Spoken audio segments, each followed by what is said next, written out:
Hey there, welcome to episode 434 of the Find Your Food Voice podcast. Today is the last episode, and we have so much that we want to say. Let's get to it. Hey there, I am Julie Duffy Dillon, registered dietitian and your host of the Find Your Food Voice podcast. Welcome. I can't believe it's been 10 years since we started this podcast. And as we have been telling you for the last few months, this is also our last episode.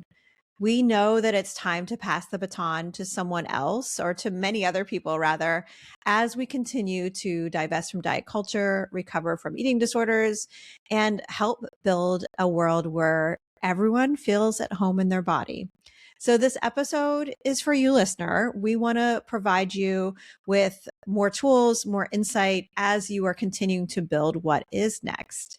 And you're going to hear a letter from me to food. Coleen and Rachel also have their letters. And then we have some submissions from people who are listeners. We have a voice note to share, and then also a note to share from a listener that just lets you know a little bit about how the letters to food have helped them to recover from what was complicated in their life as it relates to food. And as I'm kind of transitioning to that part of the episode, something I want to mention to you is that even though the show is ending, you can always write a letter to food. Always. You can always do this. And it's something we talk about. It's a hard thing to do because it is very emotional, and it may be surprising how emotional it is, but it is such good work. And at the same time, if you're needing help, these episodes will be there. And also the Find Your Food Voice book, which has chapters that lead you through the process of repairing your relationship with food, and then gives you prompts to write letters to food based on that one particular spot of the recovery process. So you can get the Find Your Food Voice book wherever books are sold. I'll also have a link in the show notes below. And we mentioned also in the show to stay connected, because even though this podcast won't be dropping every week, we still are going to be around. We're still going to be doing this work. We're just trying to figure out what is next for each of us. And one way to stay connected is through the Substack, findyourfoodvoice.substack.com. There, I will be continuing to write about a complicated history with food as it relates to living with PCOS. But I'm not on much social media, so that's the best way to stay connected. So let's make sure we don't lose touch. I feel like this reminds me of when I was graduating from college and saying goodbye to all my friends at the pub. I'm like, well, let's make sure we stay in touch. We need to make sure. And man, that was really hard back then, because that was 1998. We didn't have, we had like baby email. So that's basically how we did it. So you can email us to stay connected. And then of course, stay in our kind of circle on Substack. And that is findyourfoodvoice.substack.com. All right. We're going to take a very quick sponsor break, and then you're going to hear my letter to food. Dear Food, when I first wrote you, I was concerned. Food was confusing, trapping people in a swirl of shame and blame, yet promising cutting you out was the answer. When I first wrote you, I was an exhausted married mom of a toddler and a 7-year-old. I sat with clients as they vulnerably shared how scared they were to eat. While everyone had their own unique stories and complicated histories with food, impacted by anorexia, bulimia, binge eating, or at diet rock bottom. Yet clients didn't know how common their story was. Everyone felt so alone and couldn't find a way out. That is why I wrote to you, Food. None of us are alone. We are all struggling with how to eat, and not for lack of information. We had so much information back when I first wrote, and I cannot believe how much more information we have. It is even more out of hand than it was in 2015, unfortunately. I will say, though, I thought we were coming along, Food. Intuitive eating, body positivity, racial justice, queer rights, and so much more were on the forefront of conversations. It was not perfect, yet we were coming along. And Food, did you see how we were all starting to feel a little more at home in our bodies? Then, well, culture has looped back. We are struggling again. I'm afraid things are worse. Things are so hard, and I feel like I'm saying the earth is flat when I say I'm an anti-diet dietitian. I see the nuance. I know you do too, food. But so much of diet culture relies on sound bites, concrete blame games, and whoever is shouting the loudest. Since I first wrote, I got divorced, I stopped seeing clients, I closed my membership. My kids are now teenagers, and I'm not as exhausted from lack of sleep. I find community is saving me. It's the soft place to land with the increasing pressure to focus on weight loss and anti aging. I started dating and met someone who I think is pretty great. One thing that has been fun has been the long, sober messes with him. Dining and enjoying food, then talking and talking about whatever. Connection, laughter, joy, finding another soft place to be myself. I noticed that my oldest has been joining me more often for these sober messes, which I am cherishing each night after dinner. She will leave for college soon. I pray she stays grounded in her truth, repelling diet culture and making space for those who don't know about diet harm. It's time for me to stop writing food. I will miss our exchanges, yet I need to make space for what's next. I'm sure I'll be writing and creating somewhere, enjoying a bowl of Tillamook ice cream. I can't believe how good their sea salt and honeycomb toffee ice cream is. While we are discussing yummy foods, thank you for arugula. I can't believe how much I love this green lettuce for its crunch and spiciness, which seems to hit the spot when I feel myself wallowing in how tough the world is right now. And while I am still learning Spanish, I'm going to try to say thank you for this next one. Thank you for the papas con cochinada. I don't think I said it right, but I'm learning. They're potato chips with Valentina salsa and lime that I ate as I strolled through Mexico City's welcoming neighborhoods. Thank you for steak, the favorite food my youngest likes to make. My eyes swell with happiness, watching him carefully monitor the food for doneness the way he likes and sweetly make one for me too. I never thought I would get through those tough toddler years with my kids, and I have found parenting older children has been satisfying. I wish I never dreaded them getting older. I need to stop writing to you, food, because it's time to pass the baton to whoever is next.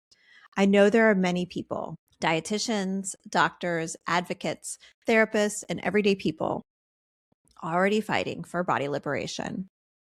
We have so much work to do, and we will only free everyone when we are fed working together. I am proud to be part of this fight and won't stop. Will you keep fighting with us, food? Love, a concerned and seasoned dietitian. All right, listener, that is my letter to food. And now I'm going to welcome Coleen and Rachel. We're going to unpack all the things that we need to unpack. And then you're also going to hear their letters to food as well as letters from two listeners. So let's get to it. Hello. Welcome, team. Hi. Welcome. Coleen, we said that so in sync. I know. It's just our years of friendship. It is. It's so weird that that's the last time I'm going to say it. Welcome, team. Well, at least in this space. Well, that's Yeah. true. That's Yes. true. Yes. Thank you. That's true. Oh, I'm so glad to be with the two of you. The three of us together. Yes, the three of us Yes. together. And yeah, just put a bow on this this chapter. Yeah.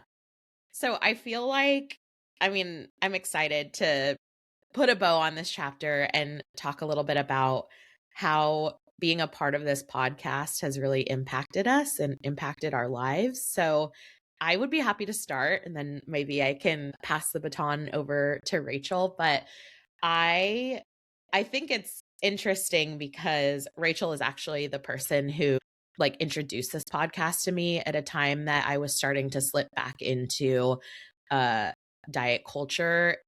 We had just moved across the country. I had been on my anti-diet journey since 2017, and in 2019 it just felt like in moving our whole lives and moving to DC, I was starting to really obsess over food again, and I think trying to find comfort in a way that wasn't the best choice for me. And so I don't know if Rachel knew this actually, but she suggested this podcast at a time that I was really considering like getting back into dieting and to find comfort in that kind of that known of being in a place of unknown. And so she flipped this my way and was like, it's great for commutes, or it's great. And I was commuting at the time into the office. So I was like, oh, great. She's like, they're 20, 30-minute episodes. They're like, Julie's voice is just so soothing and calming. And she's like, some will resonate more with others. And at the time, that was the Dear Food podcast. That was before we, made all the different changes and changed things around. But it really helped reignite my passion for body neutrality. And like, it was the reminder I needed in that moment that like dieting was not for me. And it was by listening to other people's letters to food. Like, oh yeah, gosh, I remember that. I remember counting the calories. I don't want to do that again. I don't want it to take like, it came at such a crucial time. And not too long after that, Julie put out a call for a virtual assistant. And that was around COVID times. And I was like, wow, that would be an amazing opportunity to really like dig my heels in more to my anti-diet journey and in a way that I could potentially help others, because that's really where my passion lies. And so I submitted a video to Julie, which I'm sure she still has, of eating and being like, oh, hi there. And that's how I got hired. And that's how I ended up being a part of this amazing, beautiful, wild journey. And then I was alongside Yelly Cruz, and Yelly ended up stepping away and we had a spot to fill. And I was like, oh, I can think of no other better person than Rachel for this. So I think that's a great segue to go to Rachel.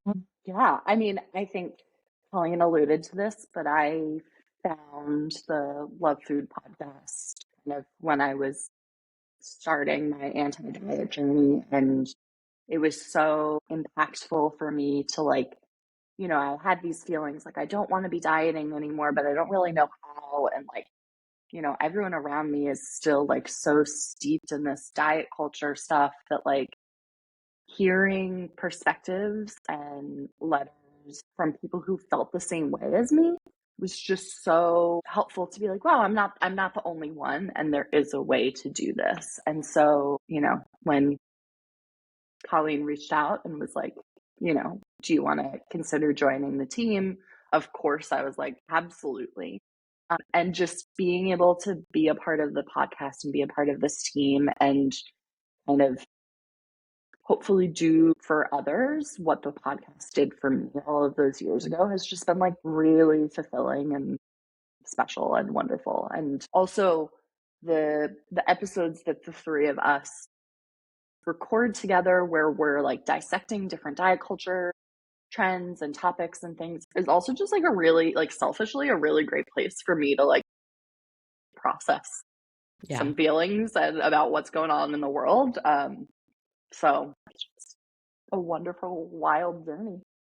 Sure is. Totally. Yeah. In the podcast for me has definitely fulfilled a lot of spots in my life that I've always wanted to do, and also has helped to surprise me and that I wanted to do them, like I was one of these kids growing up that was like super shy, like painfully, like I was so good in a classroom to like divert my eyes so the teacher wouldn't see me, like I could hide my body somehow so then they couldn't see me, so they would not make me talk in front of the class.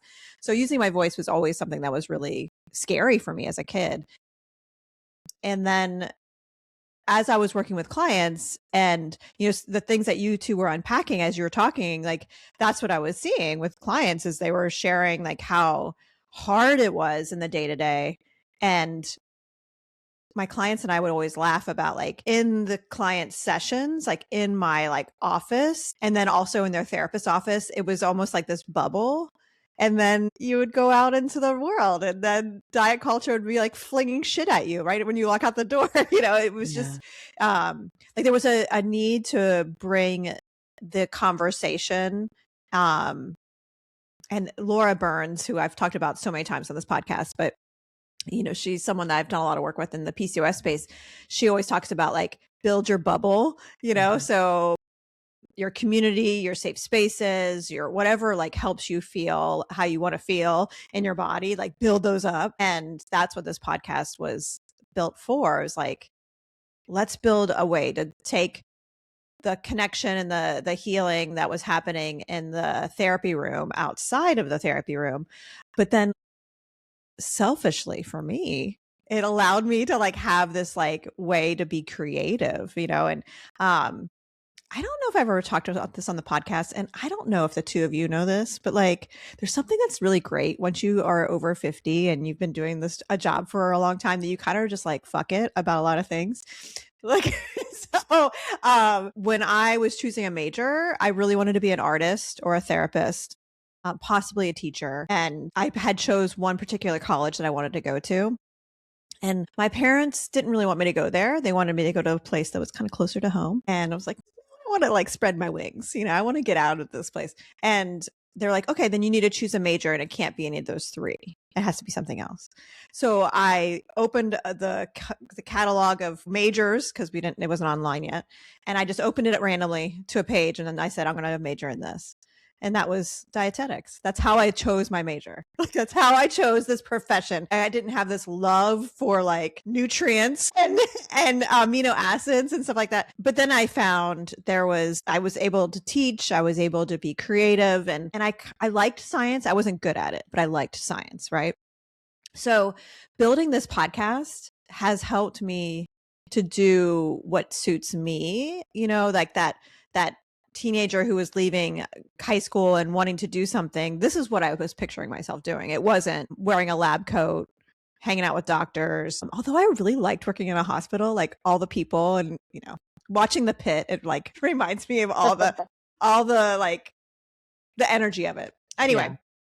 So that's part of it, is it helped me to like fulfill like this creative outlet and create something out of nothing, which I have learned from this process over the last 10 years. That's what I love, is creating something out of nothing. So thank you, podcast, for giving me that. But the other thing that I didn't realize when I started it, but then after a couple of years, I told all my colleagues, I was like, you should make a podcast, because basically, how else am I going to call up Elise Resch or Evelyn Tribole or like any other person who's like has all this esteemed quality and like, you know, authors books and stuff, and be like, hey, let's chat. Like that just doesn't happen unless you have a reason. And so the podcast was the reason, so I could connect with all these people that I've always wanted to connect with. And so that has been really amazing, connecting with different people and listeners. It also helped me to like do all these other fun things that I've been able to do. So yes. And the thing that we've talked about already, but podcasting is changing. It's just not the same. Anybody can still make one, but like it's hard for people to find you. Yeah. So much harder than it was 10 years ago. Another podcast that I listened to just announced it's shutting down. And I was like, really? Is this the trend? And so I look forward to like connecting with listeners and colleagues in a different way, like whatever that's going to be. I feel like there is another one. There's another thing that's going to be like podcasting. I just don't know what it is yet. Yeah. Yeah. So that's what this podcast has, how it's like shaped me. What we want to do now though is kind of turn to another direction. And Coleen, are you ready to read a letter, or should we let Rachel do it first? Okay. I am. So yes. We're going to listen to some letters now. Yeah. All right. So we were just talking about the Love Food podcast. So we thought it would be a really nice way to package up the final show of the Find Your Food Voice podcast if we each wrote letters. So that's what I'm going to read to you now. Dear Food, wow. We've come a long way together, you and I. I remember a time where I used to track everything I put on my plate and then into my mouth. I used to use you as a way to try and reduce the number on the scale. Around 2017, there was a shift in our relationship. I started to realize that you were there for me to nourish me, that you didn't have to take up my every waking thought while I obsessed over you. Our largest dynamic shift happened in 2023, when I found out I was pregnant with my daughter. You turned into the fuel that would carry not only my life in your hands, but my little one's. That's when we became true partners. I didn't limit our partnership during my pregnancy. I leaned into the warmth and comfort that was you as I grew another soul within myself. I knew you were vital then, but we fast forward to the day she was born, and I knew I wanted to nurse her. I was ravenous as my body produced her own food. I recognized you were continuing to fuel myself and my little girl in ways that made me feel strong and almost invincible. For 1 year after she was born, you and I were on a steady path of recognizing the importance of finding comfort in you. We leaned into you as a family to help us grow. I watched as my daughter took her first taste of you once our nursing journey ended and squeal in delight at her first taste of watermelon as she mashed that one piece around with her gummy smile. I don't know when I stopped trusting you or myself in our relationship, but watching her react to her first steps with you healed something in me. I flourished into a leader for you, a warrior, a champion, vowing that her relationship with you would be better. In that moment, I saw our entire future with you, that in our household, we wouldn't label you as good or bad. We would describe you as nourishing. We would ask how we felt when we ate you. We would recognize the joy around meals and the memories that brought us together. She would never see me eat less of you or something different than the family was eating because I was restricting you. She would never hear me tell her to finish all of you during a meal, but rather to trust herself with you, to find a way to lean into all you have to offer. So, food, I want to apologize to you for all the pressure I put on you and myself. Not only is this a love letter to you, but a letter of forgiveness, because all along you were there for me and I was doing the best I was able to in each season. And I have so much more compassion for us both now. Love, Coleen. That was so beautiful. Thank you. I just need a minute to compose myself. That was beautiful. Wow. Yes. So beautiful. Thank you, Colleen. Transitions are hard when I'm emotional. How do I transition? I wasn't expecting to be emotional myself, but I think that's a really common experience when you write a letter to food, though, because it is like this, I don't know, like the psychoanalysts who are listening, they're like, yes, of course, because it goes to like the unconscious and it goes so deep into so much of who we are and what we struggle with and things that we like can put so deep in there, right? It's funny too, because when I started writing that, I didn't know how it was going to go. I don't know if you have this experience when you're writing, but I just started. And then I was like, I was not expecting it to go this place, but it feels right. Yes. And for any listener who like has never written a letter to food, that's exactly how I encourage you to do it. And, you know, at some point we put up letter guidelines because people would ask questions like, how do I write a letter? I don't understand. And so much of it really, I know sometimes people need some guidelines, but really, yeah, just start. And when I was writing the letter that listeners have already heard, I kind of struggled with it for a few days and I was like, I just need to sit down and just start writing and see what comes out. And then boom, it all came out. So what we're going to do now though is transition to a voice note that a listener left for us. You know, we had a call for folks to submit what they got out of the podcast or whatever they wanted to share just to help us tie this bow, right? And so Annie left us a voice note. So I'm going to try to play it using my phone and see. Oh, this is there Annie. it is. Reached out to you a while back. As I mentioned, I found out about you through an interview that you did with Katie Harvey. Since really enjoy the Find Your Food Voice has been immensely helpful to me. I really appreciate your engaging and inclusive approach. And I mentioned this because I'm actually blind and I'm so grateful that you have the options at the end of each chapter, like the various activities. I'm a writer and a creative writer at that. So I've been not only loving writing the Dear Food letters, but it's really helped me to unpack the complicated relationship I've had with food probably since I was a teenager. I'm sure it goes further back than that, but was very sad to learn that your podcast is coming to an end, but I wish you and Coleen and Rachel the very best in whatever comes next. And thank you again for all the wonderful work that you've done. And if I may say, the show has truly been a blessing to me. So thank you very much for all you do. I get so excited. And hey, go Buckeyes! I'll think of you every time I have a Buckeye. And yeah, all of you, I wish you nothing but the best in whatever is coming next. And ciao for now. Thank you so much, Annie. That was so sweet. So sweet. And I don't know. I don't know if there's anything we need to unpack from Annie's note, but just it means a lot to like build something that different people who have different abilities can then use to like help them with their complicated history with food. Yeah. It feels really special to be a part of that. Yes, for sure. Yeah. Well, I am very excited. And I was chatting with Rachel about this last night when we were at dinner, but I'm excited to hear her letter because I have a feeling it's going to make me emotional too. So without further ado, Rachel's letter to food. Let's do this. Let's get through it in one piece. Dear Food, when Julie first asked me to write this letter to you many, many years ago, it felt too heavy. Our relationship was still something that I was trying to untangle and couple with. Not that we have a perfect relationship now. Even healthy relationships have their ups and downs, disagreements and arguments. But damn, it's so much more positive than it once was. Growing up, I was surrounded by delicious morsels of you. My dad was a chef, and everyone in my family appreciated incredible food. We didn't have a super tight-knit family, but when we did get together, those events centered around the meal. Delectable beef Wellingtons, Caesar salads topped with mountains of Parmesan cheese, luscious creamy soups with the most incredible asparagus picked directly from my uncle's farm, and so much more. But even at those gatherings, where it was clear how much love was in the room, love for each other and love for you, Food, diet culture was still there lurking in the shadows.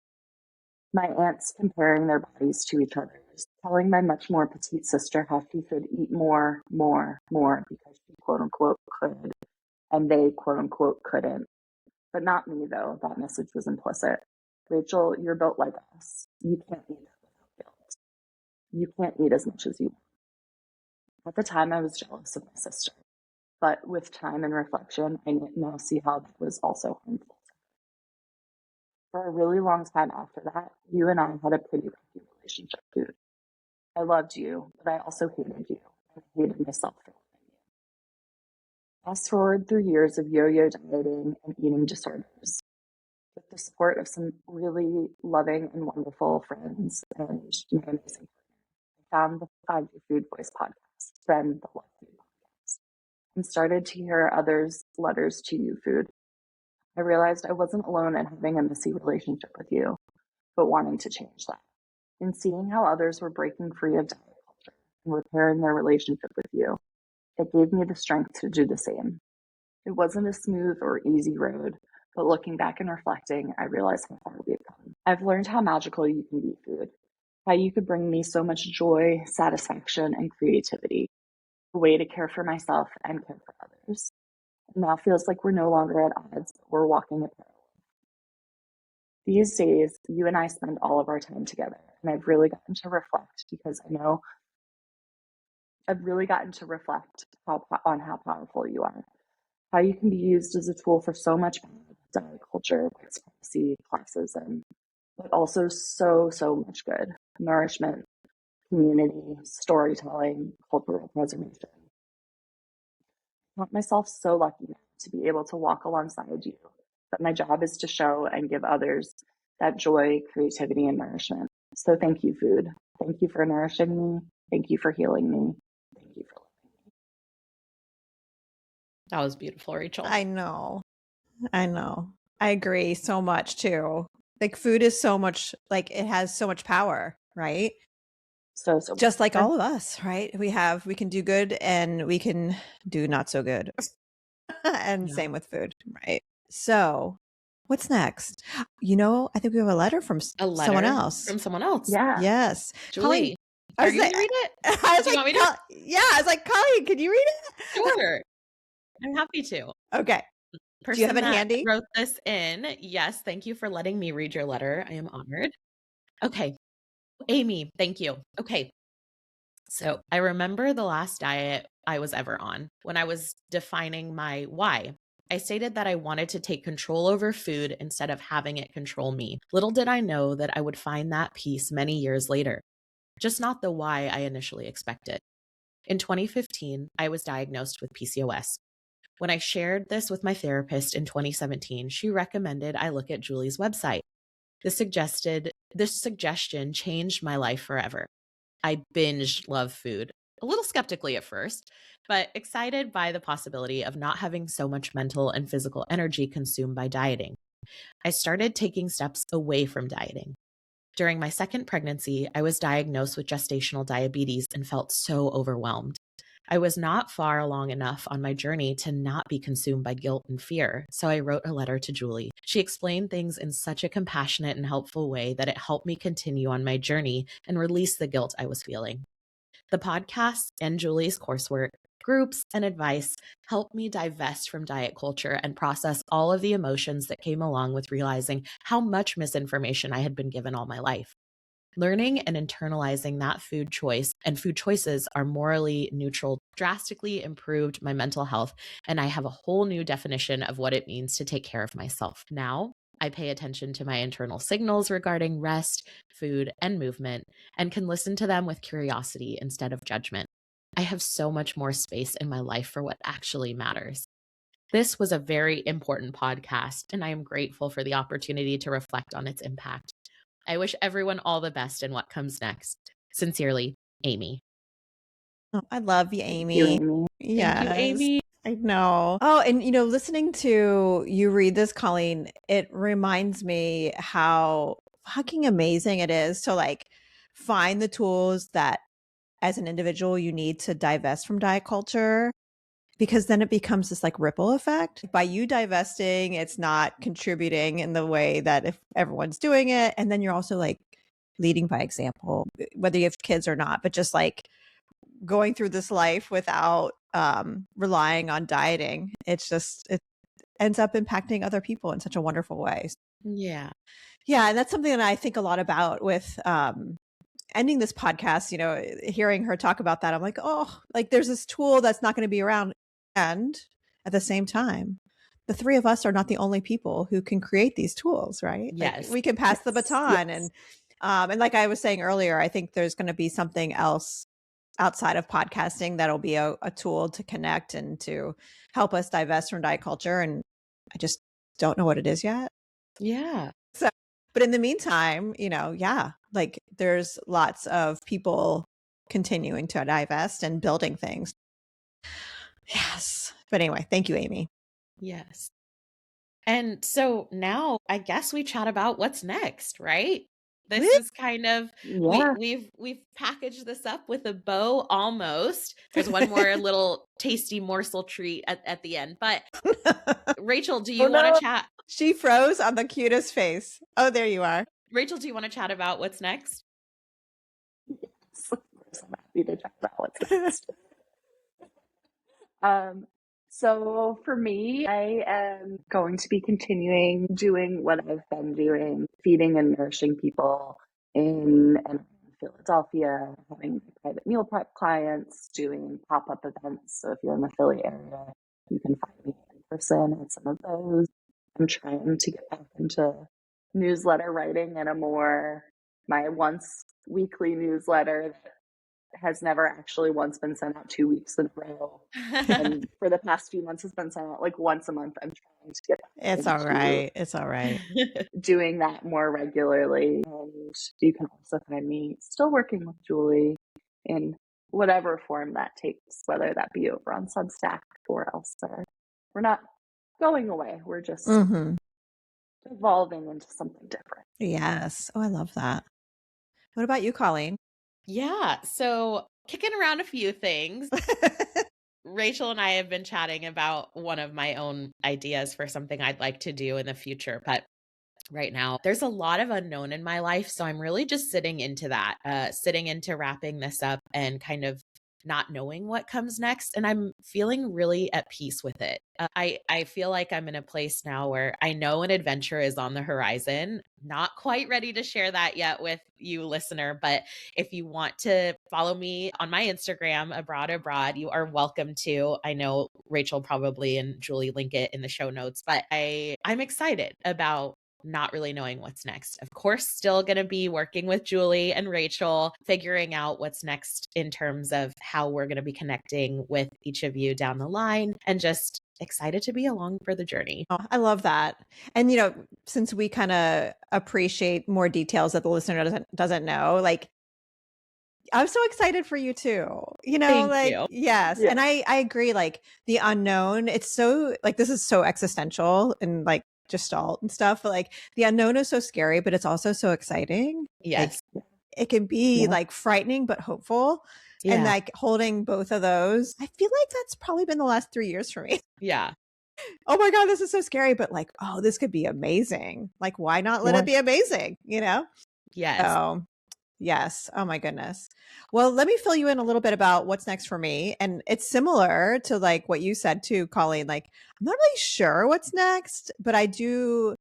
I was talking to my partner the other day about this. I'm like, I'm not really sure what I'm going to do next, but I just know something else is going to be there. And I'm excited about it. And I'm trying to like not rush it, just to like let it happen, And I'm also was hoping I would have the ability to like name something in particular that I'm going to be working on. And this will be like, I was explaining to my daughter the concept of vague book, because she's not on Facebook. She's almost 18. So, they don't do that anymore. But I was like, when someone posts on their social media something that's kind of like a little passive aggressive or like has some code to it because they don't want to say explicitly what they're wanting to say. And so I'm having to be a little vague book here, but I'm working on something that's related to PCOS that I can't announce yet, yada, yada. But with that being said, I would love for you listeners to stay connected with me. I don't do a lot of social media anymore. Like I was on TikTok, but then when they like had this new thing where they were like, we're going to track your documentation status and your gender identity and where you are, even when you're not on the app. I'm like, yeah, no, that's a hard no for me. Yeah. Goodbye, TikTok, along with all of Meta. So I'm just hanging out on Substack and LinkedIn if you're there, but I mean, that's boring there. Stay connected on my website, but then also I'm Substack. That's the closest that I am with social media. And, I'm mostly writing about having a chronic condition like PCOS and trying to also reject diet culture or recover from your eating disorder. And if you have PCOS or insulin resistance or just kind of need to have more of that language about how to add things to your life without going back to diet culture to manage a condition, then, I'm writing for you. And yeah, I don't know what's next. I mean, my children are like, one's flying the coop soon and the other one's going to be going to high school. So like, I don't know. And that's again, like Coleen, I'm like, I'm kind of excited. Like what is going to happen? But more than anything, listener, I hope that you can stay connected. And then also those of you who, I haven't mentioned this and I wish I would have said it earlier, but those of you who've like written into us and like wrote letters, holy shit, thank you. Like, because, for Rachel and Colleen, like the actual like writing a letter is so emotional, right? It's like, it's an energy drain. It's an expression. So, in some way it feels cathartic, but it also is like, it's some bandwidth to like,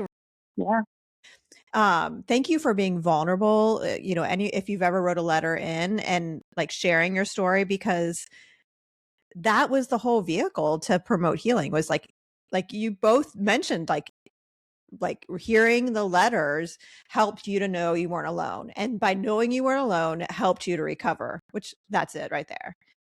So even if you're not listening to a letter, you're not alone. Like we have proof. We have hundreds of episodes, over 400 to share with you that like, I think there's probably closer to 500 because not all of them were numbered, just FYI.